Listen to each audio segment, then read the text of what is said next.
Unaweza kuvuta kidogo mic yako ikakaa usawa mzuri na wako na mambo yakakaa vizuri zaidi. Sawa sawa. Yeah.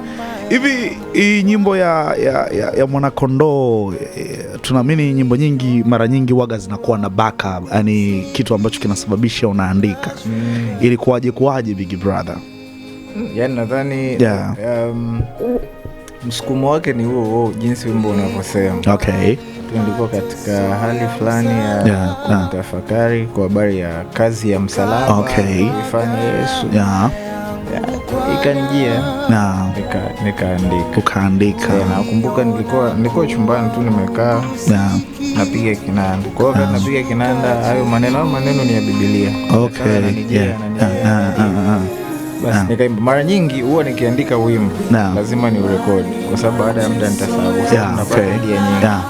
Lakini nadhani huu ni wimbo wa kwanza ambao ulikuja nikauimba, sikurekodi, nikaanza kuomba. Okay. Nikiwa katika hali baadaye nimetulia tu, nimeendelea kabisa na ratiba nyingine, ukanijia ukarudi tena ukarekodi. Okay. Nikaenda studio kufanya. Okay, sawa. Na kazi hii ilifanyika na alirekodi producer anaitwa Sikigo Mordekai. Sikigo Mordekai na mkono mzuri yule naye. Sana. Ana balaa lake. Sana. Anafanya vizuri sana. Anafanya vizuri sana. Okay bana. Msikilizaji wa Bethel Radio popote pale ulipo, tuko na John Kavishe, miongoni mwa watu ambao wanafanya vizuri sana kwenye muziki wetu wa gospeli, lakini vile vile ni mhudumu. Yeye sio mwimbaji tu, lakini ni mhudumu kwenye madhabahu za Kimungu. Amekuwa akifanya kazi ya Jehova katika maeneo na sehemu tofauti. Hivi ikitokea kwamba mimi nikakupa fursa ya kubadilisha jina, yani tuseme utachagua jina gani au tu John? Tuachane na Kavishe. Kavishe. I said nitafuta John lili. So you are happy with John? Okay. Yani kuliko kawaida. Kwa sababu pia naamini kwanza upatikanaji wa hili jina ni tofauti kidogo. Mimi nimezaliwa kwenye familia ambayo tayari mama alikuwa anamjua Mungu na ameokoka. Okay. Kwa hiyo kuzaliwa kwangu waliokuja kunipokea walikuwa ni wachungaji. Okay. Wachungaji kama 3 hivi. Kwa hiyo walichokifanya ili lipatikane jina, waliandika majina kila mchungaji, kwa sababu kila mchungaji alikuwa anataka anipe jina. Kwa hiyo tu mzee akamwambia nyie andikeni majina. Wakaandika. Alafu wakaweka wakaache kesho. Kwa hiyo leo lolipik ndo nikaitwa John. Kwa ni kura ya makuhani. Bwana, nimepata kitu sasa hapa. Kumbe ili jina bwana halikupatikanaga tu yani. Kumbe watu walichekecha kura na wakaomba jina likapatikana kabisa. Leo mimi nataka tuchimbe kidogo background ya John. Unajua leo hii tunamuona John kwenye YouTube, tunaona nyimbo zako zikipigwa kwenye radio station, kwenye TV station kubwa, umeona tunakuona vile ulivyo. Leo tunatamani tujue background ya kwako. Hasa ulitokea wapi John? Mimi nimekulia Arusha. Lakini kuzaliwa kabisa nilizaliwa Babati. Kama sikosei ile hospitali inaitwa Mrara, kitu kama hicho.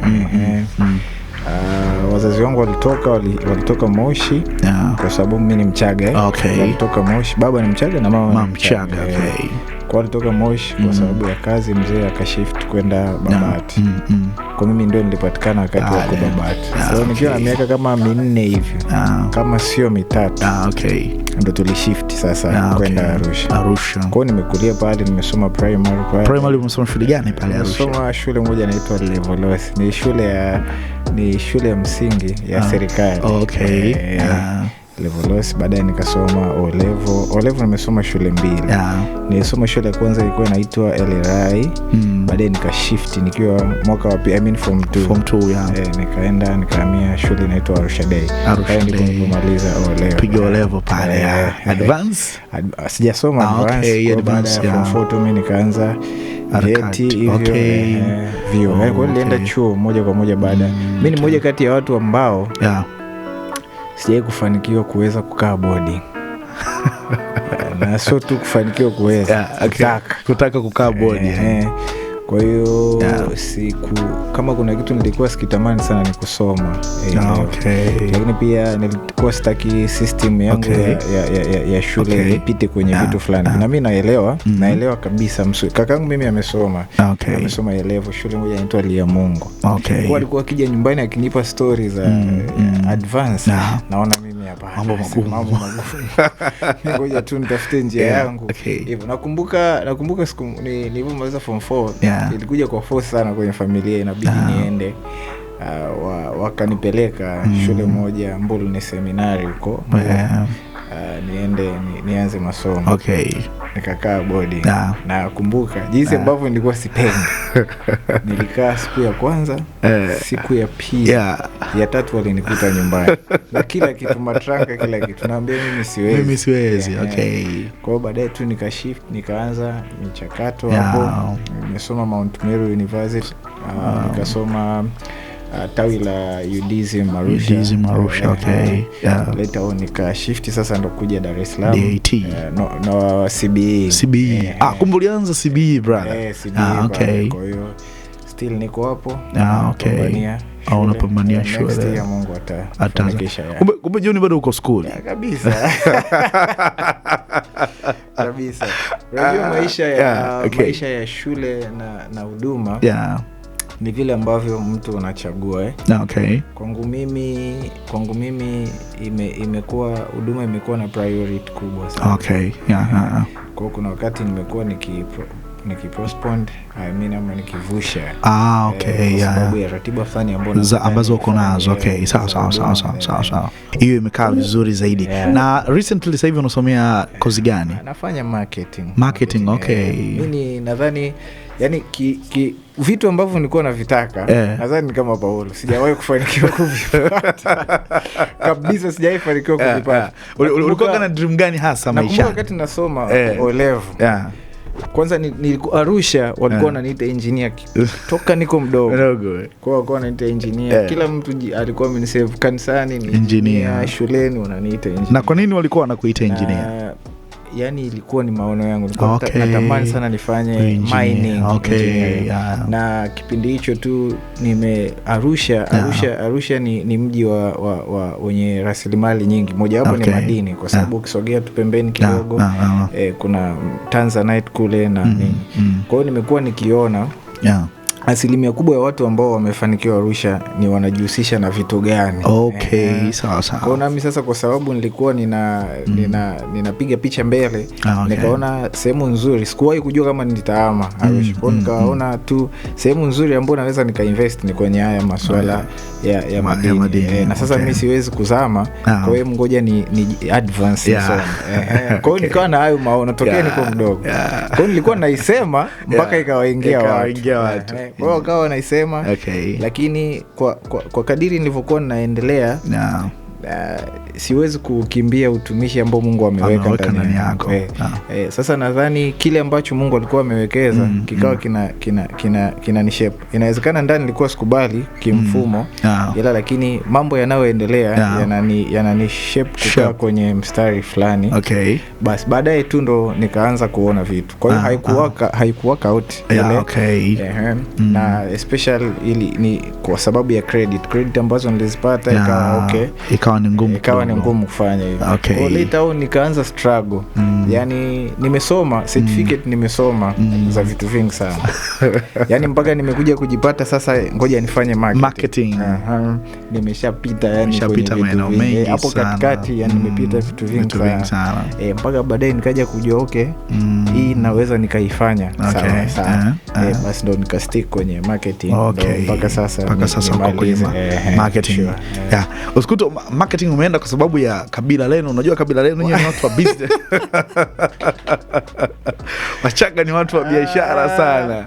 Wachaga kweli watu wa biashara. Though kwa mimi nadhani niliangalia ni kitu gani naweza kukifanya bila kutumia nguvu. Sawa. Nakumbuka wakati bado sijapata skills zozote, niliwahi kujihusisha na project fulani ya biashara. Na wale watu walikuwa wana introduce bidhaa mpya sokoni. Kwa hiyo nikataka kujitest mimi nione Kwa mimi nilipita tu kwenye mitandao nikasoma vitu nikajua this is how hii ndio inafanyika hivyo kwa wana introduce bidhaa mpya. Kwa nikamwambia nipeni yote. Nakumbuka ilifanikiwa kwa 70%. 70% kwangu ilikuwa ni kubwa sana kwa sababu haikuwa career yangu, haikuwa professional. Sawa. Kwa nilivyoona hivyo nikajua mimi mbona ufahamu wangu unaweza ukawa vizuri huko. Kwa sasa nimeingia darasani tu naona yani imekuwa kawaida. Yani mimi naweza nikachomoka nikaenda kwenye huduma nikarudi nikawa niko sawa na wale nilioacha. Kwa nikaona hii naiweza sana. Unakoma nayo. So huduma ilianzia wapi hasa? I say mimi huduma nimeanza nadhani nilipoanza kupigiwa kura ndo huduma iliingia pale pale. Kwa sababu nimekuwa kwenye mazingira ya church. Mimi na historia tofauti kidogo. Ambayo inaweza kufanana kidogo na ya ni Isaya na Samueli. Na mama wakati nakuwa nikiwa na miaka 4. Siku moja kulikuwa kuna ibada nadhani ni ya mavuno kanisani. Kama sijakosea mama atanirekebisha. Lakini mama akiwa amekaa kwenye kiti wakati watu wanatoa zile sadaka, Mungu akamwambia akiwa kwenye kiti, akamwambia wewe unayo sadaka ambayo mimi naitaka. Kwa hiyo akiwa anajiuliza ni sadaka gani anataka kushika pochi yake, Mungu anamwambia hapana. Moyo wake unanielekea mimi kwamba huyo mtoto hapa. Basi anasema akasikia tu force imemuinua akanibeba akanipeleka akaniweka kwenye kikapu akaniacha kwenye kikapu. Maana yake ile nilikuwa nimetolewa kama sadaka ya kuteketeza. Kwa hiyo basi akaenda akaniweka pale. Anavyoniambia anasema kwanza ibada ilibadilika. Yani palibadilika ghafla kwa sababu pastor alimuuliza ni nini, akamwambia huko anatoka na machozi. Mungu ameniambia nimuache huyu ndio sadaka. Kwa mimi nilitolewa nikiwa mdogo. Kwa nikalelewa kwenye mazingira fulani. Nadhani kanisa sasa kwa sababu ya malezi wakaiomba familia inilee kwa maana kumsomesha na kuendelea. Kwa hiyo nimekuwa kwenye hayo mazingira ya kanisa. Nimekuwa nikifanya huduma kanisani. Nimeanza kupiga kinanda nadhani nikiwa na miaka 5. Alafu kinanda nimeanza mimi kinanda sijafundishwa. Na kumbuka wakati naanza kupiga kinanda kulikuwa na changamoto ilipita kanisani. Wanamuziki waliondoka wote kwa sababu ya maslahi. Yani kulikuwa nadhani unaelewa. Kwa kanisani hakuna wanamuziki. Kwa hiyo tunaingia ibadani wanapiga ngoma, kinanda kiko pale. Kwa hiyo sasa nadhani kitu ambacho Mungu alikuwa ameshaweka. Kwa hiyo mimi nikaa ibadani naenda ninakaa kwenye kinanda. Sasa hiyo nimejifunza kukiwasha, kukichomeka, kukiwasha basi. Kwa hiyo nilikuwa nasikia napiga pattern, nilikuwa sipigi chord, napiga pattern, nazitafuta nazipata na unga napiga. Later on nikaja nikajifunza kushika chords. Kwa hiyo nilikuwa nakesha kanisani kuanzia Jumatatu hadi Jumatatu. Yaani naamkia kanisani kwenda shule, narudi nyumbani nabadilisha nabeba nguo za shule. Naenda nalala kanisani. Kwa mazingira yangu ya ukuaji wangu ndio yamekuwa hivyo. Kwa nimeanza kupiga kinanda kanisani, kuimba. Baadaye kuna mwalimu wangu wa Sunday school nadhani ndo aliona hiyo ya uimbaji ndani. Siku moja tu akaniambia imba, na bisha akaniambia imba, akanichapa. Alivyonichapa nikaimba, sauti ikatoka. Ilipotoka watu wakapiga kelele. Mimi nilikuwa sijui wanapiga kelele kwa nini, lakini walisikia. Basi ndo nikajua kumbe kuna hiyo ya kuimba tena ndani. Kwa hiyo nikawa nimelelewa kwenye mazingira, nimeimba kwaya ya watoto kanisani, nimekuwa praise coordinator nikiwa na umri wa miaka 10. Kwa hiyo nilikuwa naongoza watu wazima. Nikiwa na umri wa miaka 10. Kwa hiyo nimeanza tu kufanya huduma kanisani. Nimekuwa hivyo. Leo mimi nataka nimchimbe tu kuhusiana. Unajua sometimes tunawaonaga tu unajua ile alafu na wakati mwingine tunajuaga kwamba ilitokea tu yani ilitokea tu jo wakatokea. Tutajie changamoto angalau hata 2. Changamoto 2 za huduma. Changamoto na inabidi nizichambue ziwe 2. Nyingi kiasi kwamba nyingi ni kwenye huduma hii ya uimbaji, specifically ya uimbaji. Changamoto ni nyingi sana. Lakini kikubwa cha kwanza ni outsource zetu. Kidogo kunakuwa na changamoto kwenye outsource. Hapo unamaanisha nini hasa? Outsource ni naweza nikasema ni media. Okay, sawa. Kwa maana yake sisi ndio tunafanya kazi, itoke inahitaji outsource. Outsource ndio hizi media na nini. Nadhani tuna changamoto kwenye gospel. Tunahitaji zaidi media nyingi ambazo zinaweza zikafikia watu wengi zaidi. Nadhani wanapotushinda upande wa pili, hizo outsource zao ni nyingi zaidi kushinda sisi. Yani sisi zikiwa nyingi sana ni kadhaa ambazo sasa kwa ukubwa wetu wote watashindwa kupush kwa kiwango ambacho naweza. Kwa hiyo maana yake swala la outsource ni la kuliangalia sana. Lakini issue ya pili ni kabla ya hapo kwenye outsource pia nadhani njia ambazo zime outsource nyingi, watu wengi sana kwenye outsource wamezitumia ni ambazo haziwezi kufikia aina yote ya Watanzania. Kwa sababu sio kila Mtanzania anaweza akaenda online kuangalia ama kusikiliza. Lakini wengi sana ni wako kwenye maredio lakini pia kwenye TV direct. Maana yake tunahitaji kuwekeza sasa. Wadau tu wanaotamani gospel ifike mahali wanahitaji kuwekeza sana kwenye hizo outsource. Lakini issue ya pili ni issue ya uwekezaji kwenye maana ya production. Both video and audio. Kidogo at least hivi karibuni kumekuwa na changamoto, kwa sababu kuna watu imebidi sasa wajipasue kwamba tufanye vitu ambavyo ni over budget. Though inaitwaje, returning yake inaweza isiwepo kabisa ama ikawa kwa kiasi fulani, lakini ili tufanye muziki sasa wa gospel usogee kidogo. Na sasa hakuna watu ambao wana invest kwenye gospel. Kwenye masuala ya production. Kwa sababu kama ni kuandika naweza nikaandika vizuri. Kama ni kupanga sauti naweza kupanga sauti vizuri. Kama ni kuimba naweza kuimba vizuri.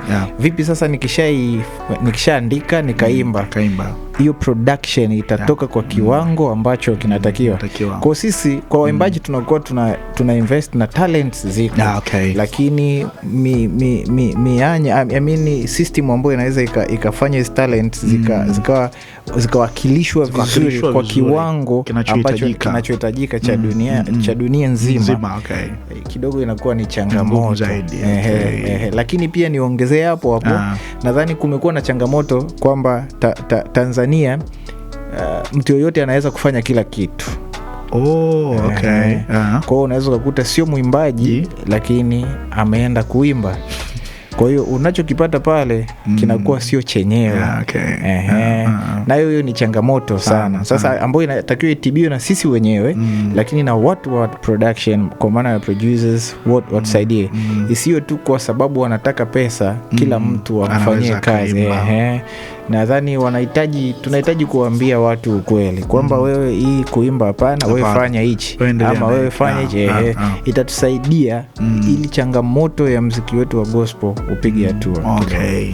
Hiyo imekaa vizuri zaidi. Of course waga nasemaga mimi personally, labda wewe unaweza kanikatalia, lakini nasemaga leo hii huwezi ukaizungumzia safari ya kwako, ya Zolavo, ya Kelvin John, ya Derek Matroni pasipo kuzungumzia role ya Paul Clement kwenu ninyi. Natamani kujua how did you meet with that brother? Kwa sababu mimi nimeanza huduma nikiwa mdogo. Ndio. Mtu nilikuwa namjua sana alikuwa ni Sedekia. Na ndio mtu ambaye alikuwa na Sedekia si ndio role model wa Arusha nzima. Na ndio mtu nilikuwa namtazama.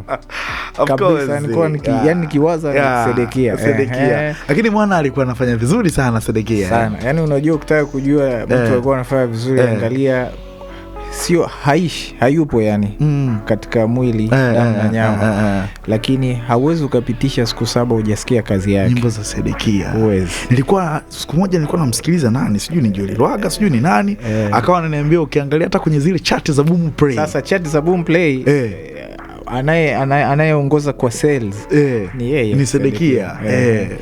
Lakini sasa hayupo. Kwa hiyo unaweza ukajua ni alikuwa anafanya kazi gani. Na angekuwepo mpaka sasa angekuwa yuko. Ingekuwa ni balali gani. Sasa yule alikuwa ni mtu ambaye mimi alikuwa ni kama kaka kwangu.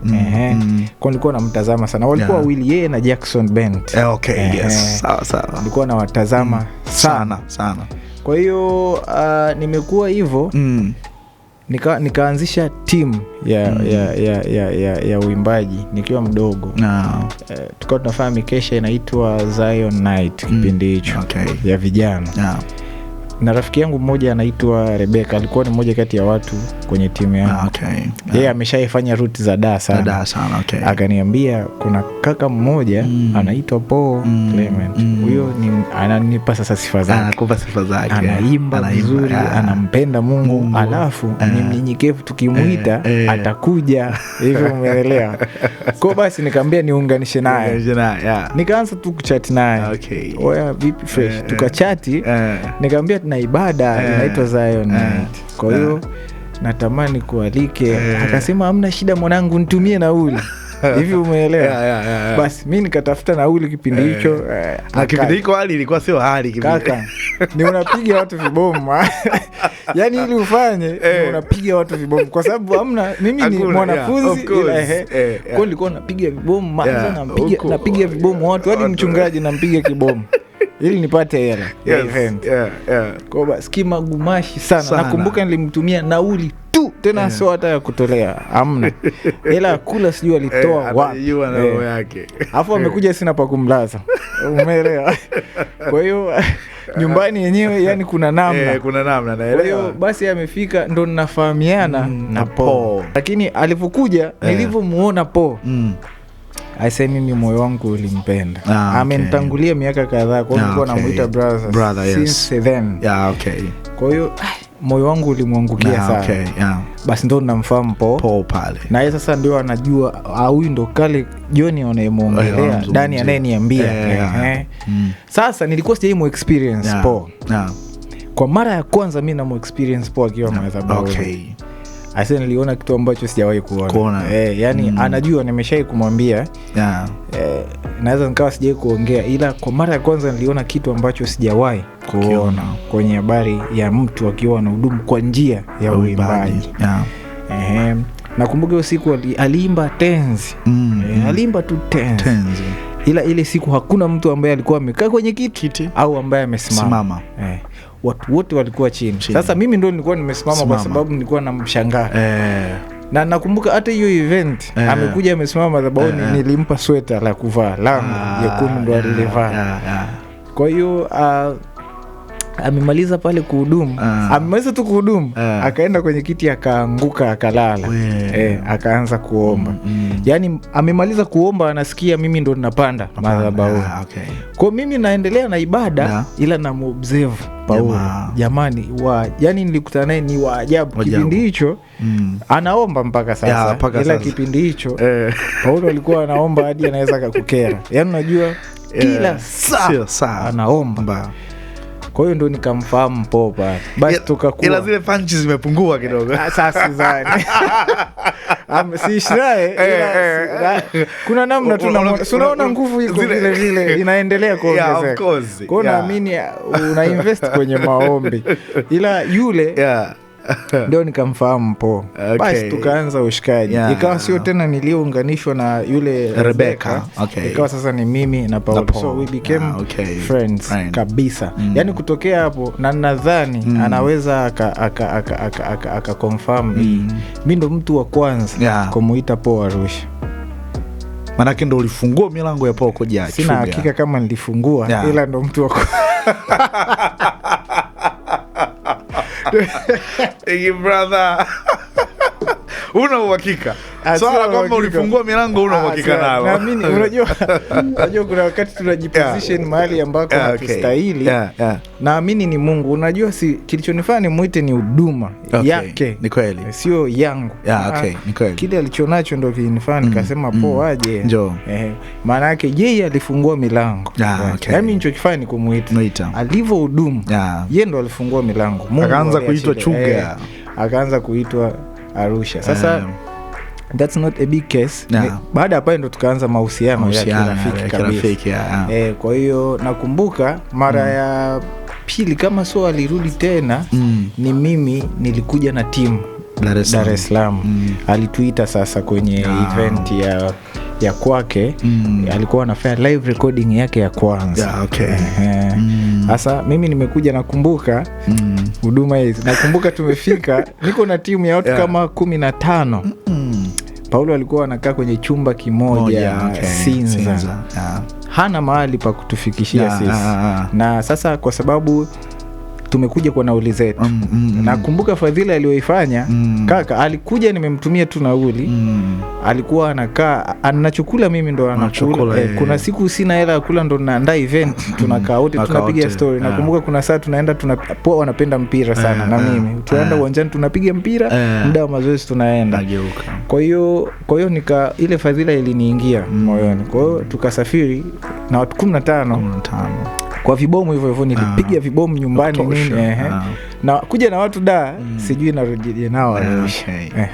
Kwa tukaja tulifikia kwenye kile chumba kimoja. Kwa unasonga ugali pale maisha yanaendelea mpaka tukafanya ile huduma. Nakumbuka siku tunarudi Arusha, nawaambia watu tunaenda Ubungo, tunaenda kupanda gari, nilikuwa sina hela. Na watu 15. Kwa tumekaa Ubungo mpaka saa 5 usiku. Ndo muamala ukaingia. Hapo ni mzee. Piga ananikazia. Nikamwambia niko na watu hapo. Wanatakiwa waende shule kesho Jumatatu. Hivyo na nini tunafanyaje? Basi mzee akatisha, tukapanda Ngorika. Fika usiku. Hapo ndo mahusiano sasa yakajengeka vizuri. Kwa hiyo we became brothers from there. Kwa hiyo ikawa nikija sifiki pengine nitafikia kwake. Akija Arusha hata kama amealikwa na sio mimi, yani lazima ni consult mimi nakuja na nini, na mimi ndo inakuwa kampani yake. Kwa hiyo ikawa hivyo. Kwa nilipokuja tu kabisa ile moja kwa moja nilikuwa rafiki yangu ndo yeye. Kwa hiyo tukawa tumeenda hivyo, akanialika church. Basi ni sasa hivi mko wote naona mpo pale MTBC. Tuko MTBC pale. Mama anakuwa anakaa vizuri zaidi. Na huyu bwana anaitwa It's Your Boy Zolavo. Sasa yeye kwake ni tofauti kidogo kwa sababu wote tumekulia EAGT. Kwa mimi wakati niko EAGT Sakina, yeye alikuwa yuko Mbauda. Kwa hiyo tumekuwa tu hivyo pamoja. Sasa mimi nilikuwa kipindi hicho simfahamu, ila yeye alikuwa ananifahamu, yani anajua kale katutu kanaimba kashikaji. Na ujue wote wale wamenitangulia umri. Kwa hiyo dogo anaimba. Kwa hiyo tulikutana kwenye huduma. Sasa kwa Zoravo yule ndugu yangu nilianzisha timu moja kati ya watu ambao niliwaspot muda mrefu, yani nilikuwa natamani anajua na nilikuwa najua anapiga kinanda. Kwa sasa katika watu niliwawazaga nikamwaza naye. Kwa naye nikamwomba, nikamwambia njoo tufanye huduma pamoja. Basi alikuwa hana yana, akakubalia. Kwa kumbe Zoravo umetoka naye Chuga. Zoravo ni Arusha. Mimi nimefahamiana naye kabisa Arusha. Kwa hivyo amesoma Edmund Rice. Kwa basi tukakutana basi. Kwa hata alipokuja ile mawasiliano hiyo bond ikawa. Lakini siku hizi ampo ile, yani hatuoni tena ile pamoja kwa pamoja kama zamani. Unajua zamani mlikuwa kama mapacha, mnajua yani popote unapomuona Zoravo Joni yupo. Ukimuona yani ulikuwa ukitaka kumjua Zoravo yuko wapi, unampigia simu Joni. Ukitaka kujua Joni yuko wapi, unampigia simu Zoravo. Lakini siku hizi zile mingling hatuzioni tena. What's happened? Nothing happened. Nadhani hata sasa ukimpigia atakwambia niko Bethel. Bado still ni ile ila tu ni swala la majukumu. Yani najua majukumu yanapoongezeka ni kweli. Kuna vitu fulani vinakuwa tu we still bado tuko pamoja sana tu, sio kidogo. Ile combination bado ipo pamoja sana. Hivi na kwa nini hamkowazaga kufanyaga hata mshawahi kufanya nyimbo ya wawili nyie? Sasa kuna jambo linakuja. Yani katika hichi kipindi ambacho inaonekana kama hawako, kuna jambo linakuja kubwa sana. kubwa sana sana. Itakuwa litaleta impact sana. Mara nyingi waga inasemekanaga kwamba kwa mfano tukiwa tuko company, yani tuko wengi watatu, kwa mfano nyinyi mlikuwa na company yenu wewe, amini brother Paul pamoja na Zolavo na wengine, kwamba ikitokea mtu akioa kuna namna fulani, kuna mahusiano fulani yanakuwa kama, of course hayapotei, lakini kama yana drop. Wewe unalizungumziaje hili? Hiyo ni kweli. Ila sasa kwa sisi kidogo ni tofauti. Sijui sana ni nini Mungu alikuwa amewekeza ndani, kwa sababu Paulo amempata Ana akiwa yuko na sisi. Kwa there was a time hata ile meeting zao tuko nao around. Kwa hiyo Ana ni msichana wa ajabu sana. Alijifunza tu kwamba hawa ni marafiki. Hawa ni marafiki, John ni rafiki. Kwa hiyo kama kuna kitu hajakifanya ni kumnyang'anya po marafiki zake. Kwa mimi ni hata jana nilikuwa ratiba fulani po akanipigia amka nikuone. Unajua ile tunakuta Jumapili tuko pamoja, tunapenda kucheza FIFA weekend. Pamoja na kwamba ameoa, kuna saa tu ile tunakuja we play FIFA hivyo. Kwa hiyo haija kuna vitu vinapungua kwa sababu tulikuwa tunashare muda sana wa usiku. Sasa muda wa usiku kwa kale kama muda mchache tunaopata ndio tunashare pamoja. Inakaa vizuri zaidi. Probably unaweza ukashinda the whole night unacheza PS. Kipi tunaweza tukalipress na PS?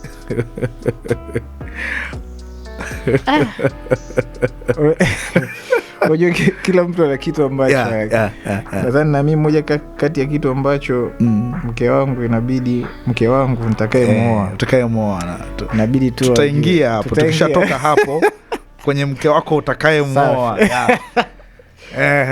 Inabidi ajue kwa sababu yani tofauti na kazi, tofauti na biashara na huduma, mina interest sana na kusoma vitabu.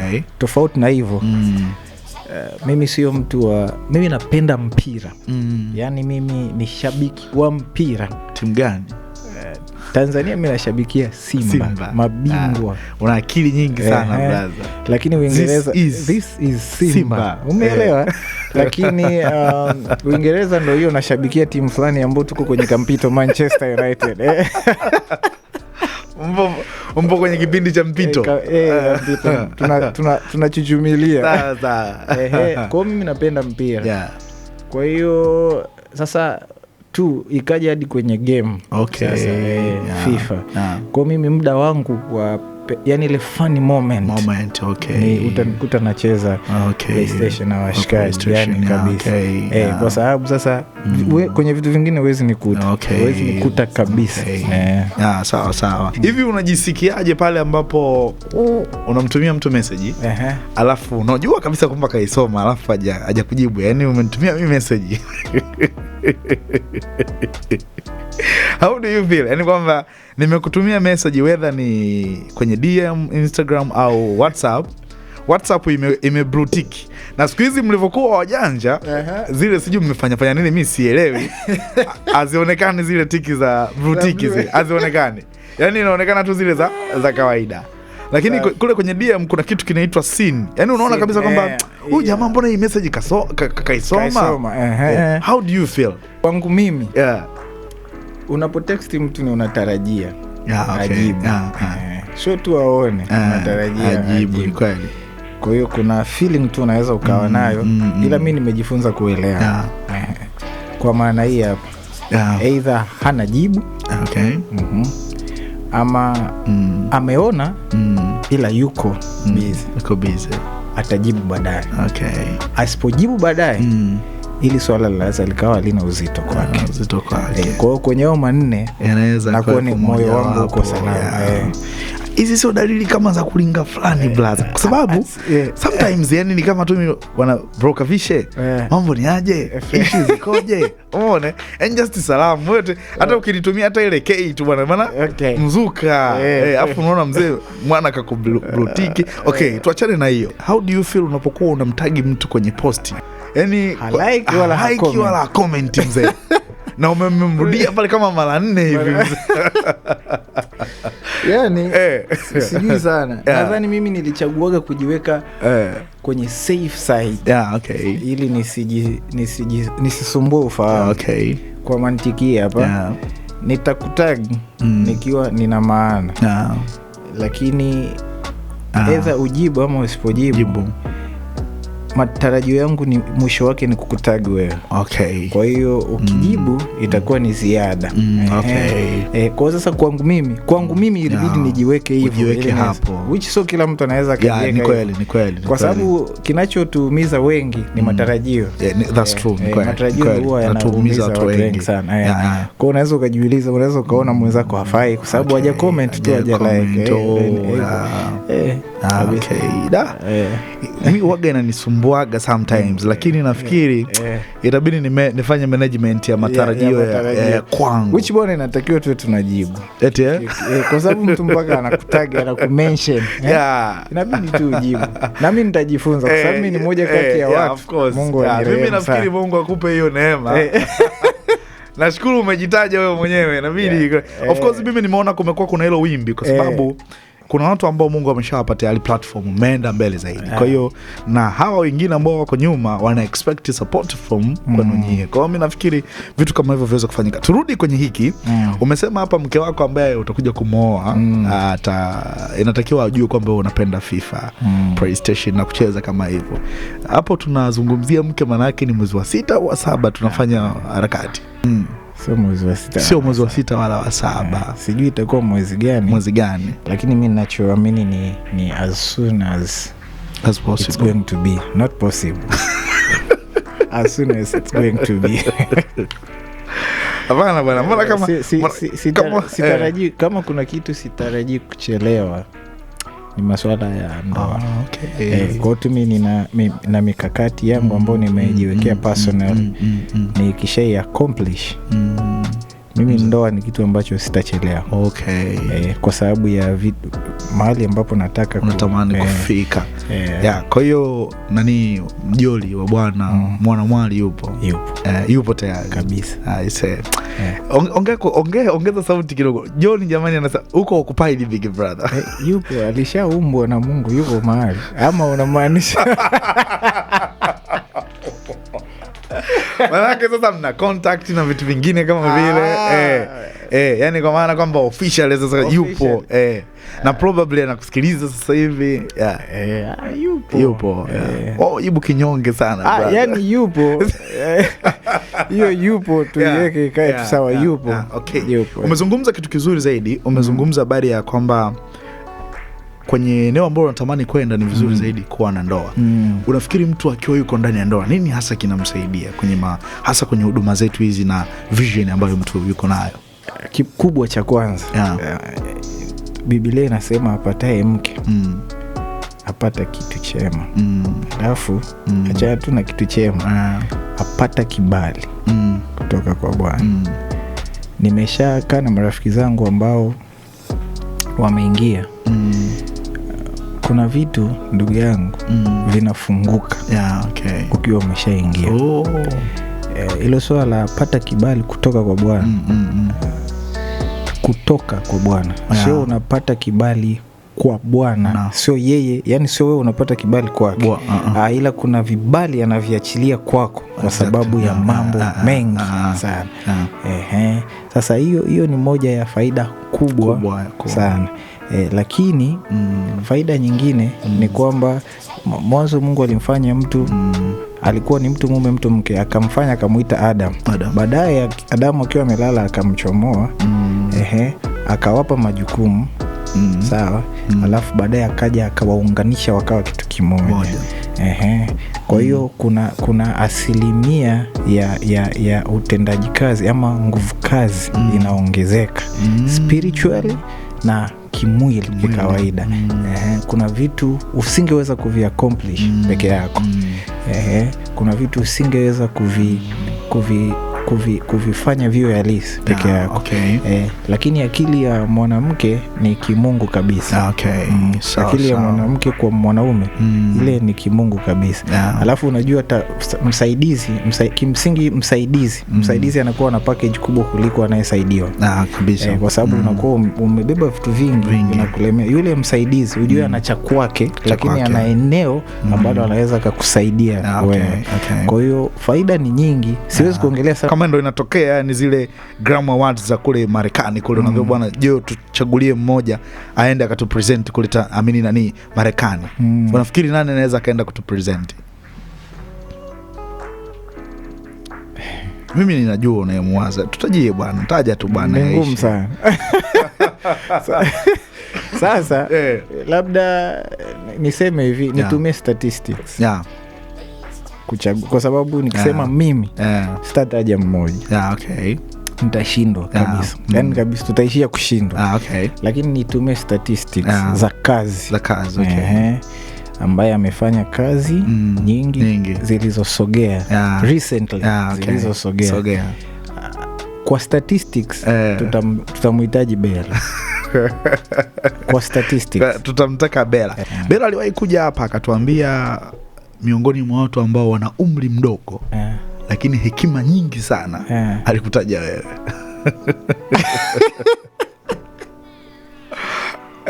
Mzungumzia karama na huduma.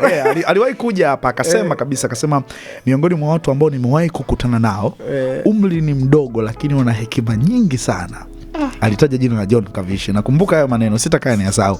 Alikaa hapo wewe ulipokaa.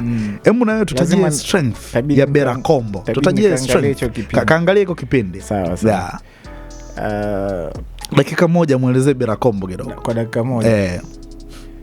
Yule msichana anaomba. Anaomba. Alafu anampenda Mungu. Hivyo ni vitu ambavyo unavijua kutoka kwake. Kaa vizuri.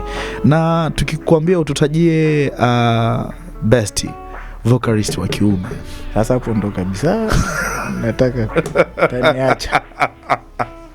Mimi nataka nikugombanisha kwa sababu ninajua most of the people they are friend of you. Kwa hiyo hapa mimi nataka nikusababishie tu ugomvi. Yaani mtatumia statistics. Sawa, statistics.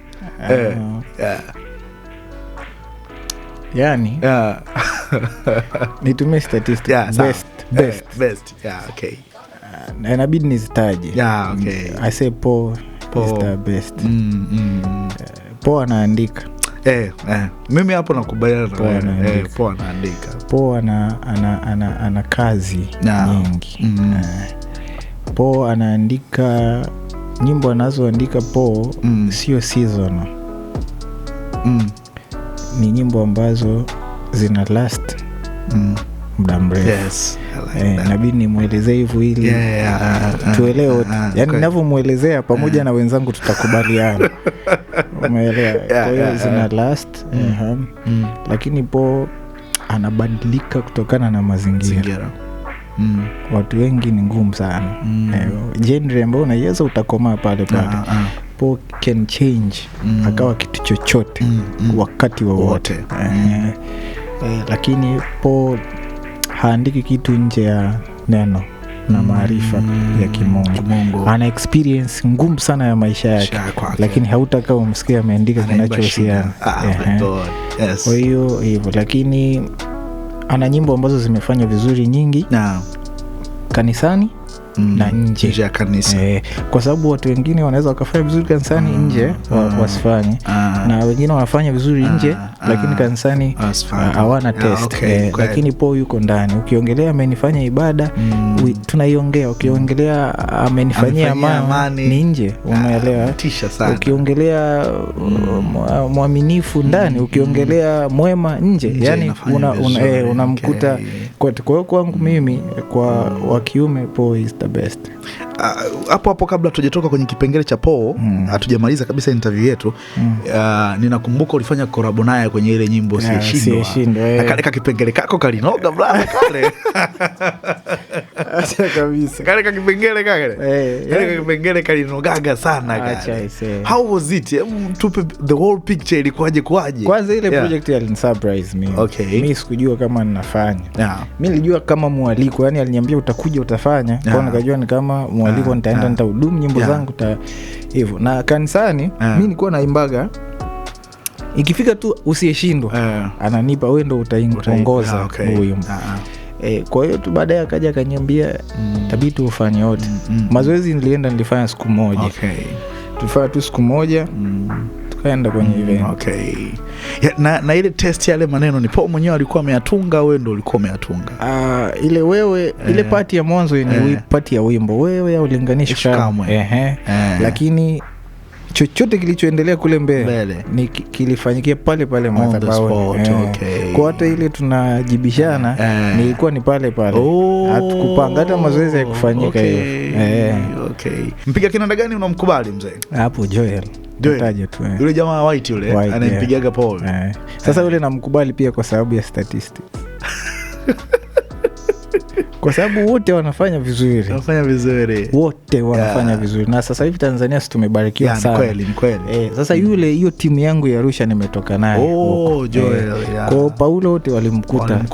Nilikuja naye Joel. Bassist mkali unayemuelewa. Yaani tataja tu nilikuwa naye Sam. Ndio kwenye project yangu nimefanya na Benja. Okay, umefanya na Benja. Ya live recording. Ya juzi. Lakini Sam namkubali kwa sababu nimeona makuzi yake. Okay. Yaani wakati tunateseka naye anatajiwa namba anakariri namba. Kwa hiyo anapiga kwa kukariri. Mkihamisha kitu mmemaliza. Mpaka sasa Sam huyu ambaye ni professional, is a good bassist.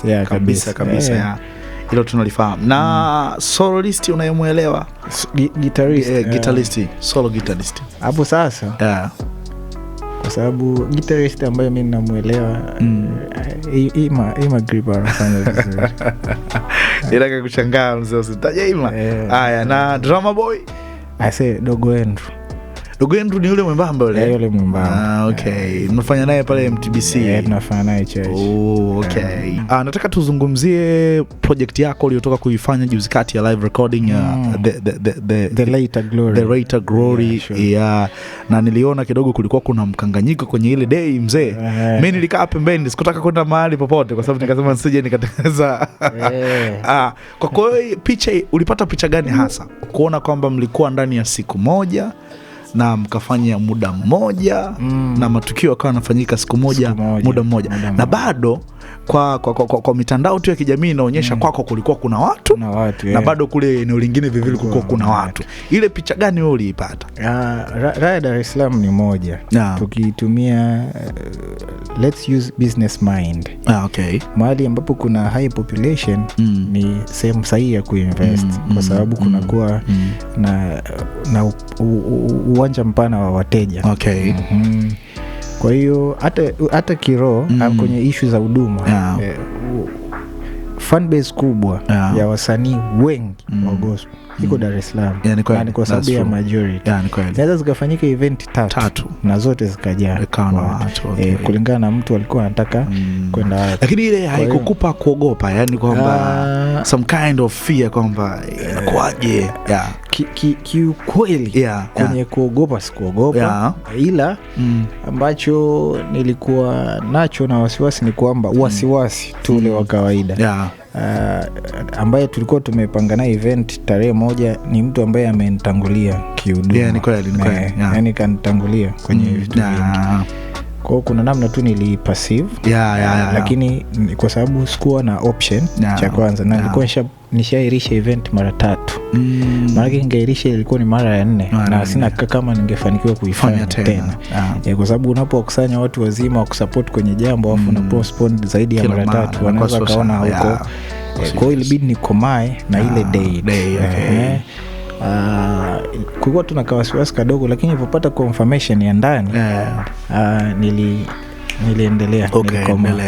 Do you think the big picture ambayo ulikopo nayo kwenye lile tukio ambalo kabla halijatokea ndio ile picha ambayo ulikutana nayo ile siku ya tukio? Hiyo naweza nikaiweka hivi kwa Dar es Salaam na Tanzania. event yangu, ile ni event yangu ya kwanza. Yeah, live recording as an artist. John Kavishe. Nakumbuka moja ya marafiki zangu Paulo aliniambia kama hii ni event yako ya kwanza, una safari nzuri sana. Akaniambia event yangu ya kwanza haikuwa hivi. Ni kweli. Kwa hiyo mimi najijua moyoni mwangu na kuna sababu wanajidiscipline sana.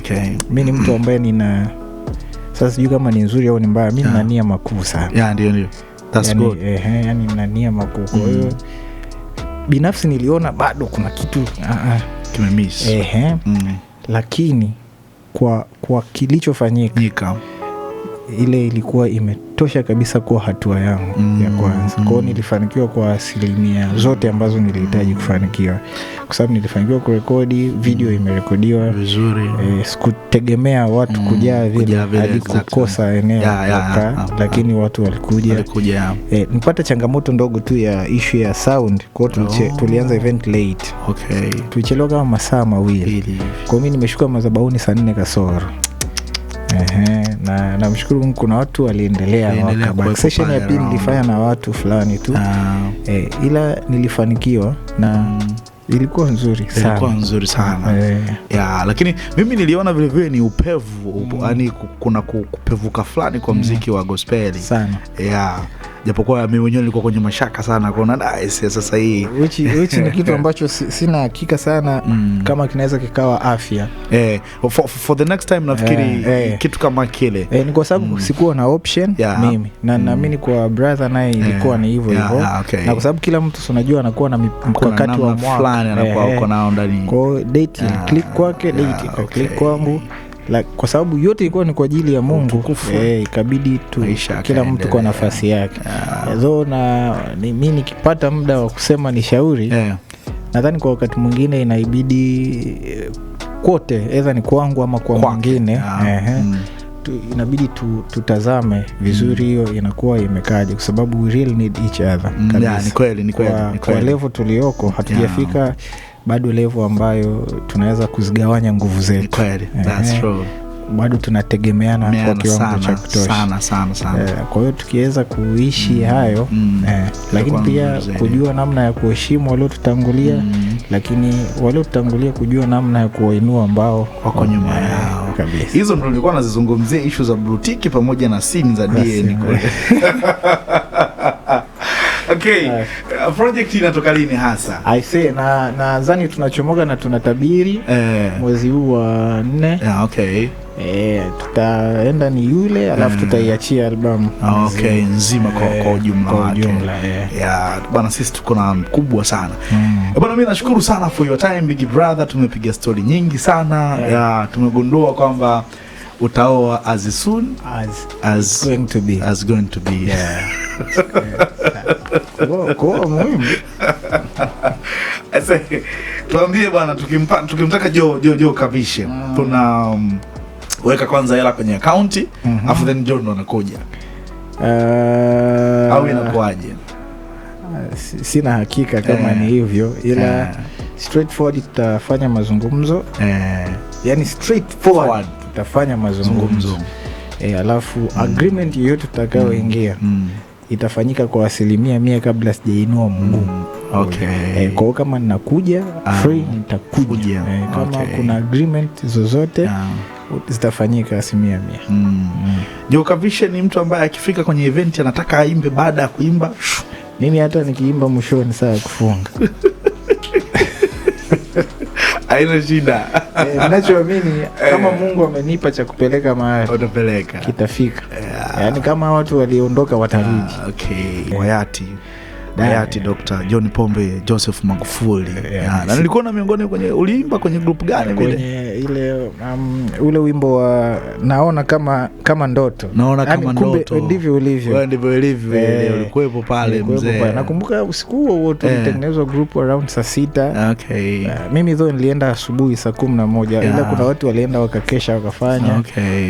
Huo msiba bwana ulikuwa kwangu ni changamoto. Honestly mimi ni mmoja kati ya watu ambao nilichelewa sana kumuelewa mzee Magufuli. Kabisa. Ungefanikiwa kunifanyia interview mwanzoni ungejua kabisa huyu hamuelewi mzee. Lakini wakati ninamuelewa ndo wakati ambao alichomoka. Kwa hiyo mimi ni mmoja kati ya watu ambao inawezekana sio niliumia. Nakumbuka ilikuwa kwa sababu ilikuwa ni usiku, tulikuwa tunacheza game. Kwa niko na France, niko na washikaji. France akapigiwa na mama juisi wake. Nikamwambia achana hizo story, msiongee kwenye simu, kateni. Yeah, of course. Baada ya akiwa ameongea tu ile amekata, nikaona imeingia kwenye simu yako ya. Mama ile ndo anaongea. Nilipofungua tu nilikuwa na padi, nikaiweka, nikatoka nje. Nikajikuta tu machozi yamenitoka. Ila nilisikia kuliombea sana taifa la Tanzania. Nakumbuka kuna article niliandika, nadhani hiyo ndo muhimu. Later nilikuja nikaandika article moja. Nikaambia nikaandika kwa wale ambao wanaelewa. Tulie ila tusifumbe macho. Nikaandika tuomboleze ila tusisononeke. Tuhuzunike ila tusilaumu. Okay. Kwa sababu huu ni wakati ambao adui anaweza kuutumia ama si tunaweza tukautumia vizuri. Sasa mimi kwa haraka sana nilijifunza hayo majira tulikuwa tunaingia ni majira mapya. Na mimi kwa nafasi yangu nikaanza tu simama kuomba kwa ajili ya nchi. So was a very sad moment. Sana. Yani saizi angalau ndo ile unapata baada ya kuona kuna vitu vinaendelea. Maswali yalikuwa ni mengi. Kwamba vitu vitaenda vile unajua. Sawa. Jo, mimi nakushukuru sana. Tukiingia Instagram page yako tunakupata kwa jina la John ya JOHNY _ alafu Kavishe. Kwa hiyo John Kavishe. Saizi niko Twitter nadhani. Twitter vile John Kavishe nimeingia sababu ya siasa. Lakini siku hizi naona kama kuna wimbi watu wanapenda sana kufuatilia siasa. Though mimi nilikuwa napenda siasa. Yaani nisingekuwa mtumishi wa Mungu, ningekuwa mwanasiasa. Kwa hiyo Twitter John Kavishe. Facebook nina changamoto na Facebook. Iko account inaitwa John Kavishe ila sijawahi kufanya activity toka na hivi hujawahi kufanyaga utafiti kujua kwa nini watu wengi hatupende kutumia siku hizi Facebook, hasa watu ambao labda ni celebrity, watu ambao wana platform. Hata mimi sipendi sana kutumia Facebook. Tanzania tunatembea na wa Afrika tunatembea na kile kinacho pop up kwa wakati. Wenzetu mpaka kesho kutwa Facebook ndo platform kubwa. Yani wazungu Facebook wanaitumia vizuri sana, ndo platform kubwa. Lakini kwetu kwa sababu Instagram ndo imepop up. Kwa hiyo wengi tumeingia kule. Na baada ya muda itakuwa local, afu tutahamia sehemu nyingine. Kwa sababu sasa hivi Facebook kuna watu wa aina fulani. Ndio watu kukua. Yani celebrity, mtu ambaye yuko vizuri, yuko poa, huwezi kumkuta kwa Facebook. Wengi wako Instagram. Wanasiasa mko Twitter. Bwana Jo, mimi nakushukuru sana big bro. Thanks for your time. I say msikilizaji wa Bethel Radio na mtazamaji, tuko pamoja na Jo Kavishe leo hapa. Tumezungumza mambo mengi sana. Nipende tukukusii, unaweza ukatembelea page yetu ya Instagram kwa jina la Bethel Radio Tanzania, lakini vile vile na YouTube channel ya kwetu ya Bethel Radio Tanzania, ukasubscribe na mambo yatakuwa vizuri zaidi. So soon utaipata hii interview kupitia kwenye YouTube channel ya kwetu.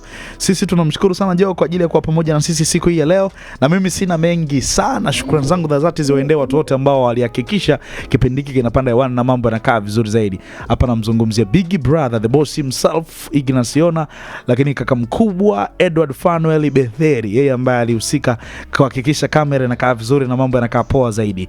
Until next time, jina langu naitwa Mfinawese. Ninakuacha wimbo wa kwake Jo Kavishe. Kama nilivyokwisha kukueleza, yuko na program nyingi ambazo zinakuja, The Lighter Glory ambayo aliifanya hivi juzi kati. So soon nyimbo zitaanza kutoka, so tutaendelea kushangilia, kufurahi pamoja na yeye. Usikose kwenda kwenye YouTube channel ya kwake, make sure una subscribe, una comment, una like. Instagram page yake unakwenda pale kwa jina la John Kavishe na mambo yanakuwa yanakaa vizuri zaidi. Mimi sina mengi zaidi, ni kuache na wimbo huu kutoka kwake Jo Kavishe unaitwa Mwana Kondoo. Until next time.